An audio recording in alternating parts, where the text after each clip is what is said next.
నేను మందు తాగను బ్రో, నా లివర్ చాలా సేఫ్ అని కాల్ ఎగరేస్తున్నారా? ఆగండి బ్రో.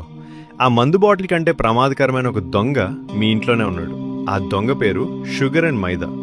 మీరు తాగే మందు కాదు, మీరు తినే ఈ చెత్త మీ లివర్ని ఎలా చంపేస్తోందో తెలిస్తే షాక్ అవుతారు. మరి మన లివర్ ఒక ఫిల్టర్ లాంటిది బ్రో.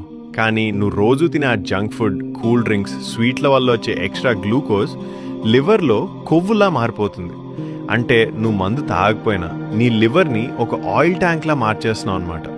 దీన్నే నాన్ ఆల్కహాలిక్ ఫ్యాటీ లివర్ అంటారు. బయటికి నువ్వు హీరోలా కనిపించవచ్చు, కానీ లోపల నీ లివర్ మంటల్లో ఉంటుంది బ్రో. పొట్ట రావడం అంటే కేవలం లావ్ అవడం కాదు, నీ లివర్కి ఊపిరి ఆడటం లేదా అని అర్థం. దీన్ని ఇలాగే వదిలేస్తే సిరోసిస్ వస్తుంది. అప్పుడు మందు తాగేవాడికి నీకు తేడా ఉండదు. నీ ఒంటికి కావాల్సింది ఇన్సులిన్ స్పైక్స్ కాదు, కొంచెం ఫిజికల్ యాక్టివిటీ. లాజిక్ మిస్ అవ్వకండి బ్రో. మందు తాగకపోతే సరిపోదు, మంచి తిండి కూడా ముఖ్యం. మరి మీ ఫ్రెండ్స్లో ఈ జంక్ ఫుడ్ బ్యాచ్ ఎవరైనా ఉన్నారా? వాళ్ళకి ఇది ట్యాగ్ చేయండి.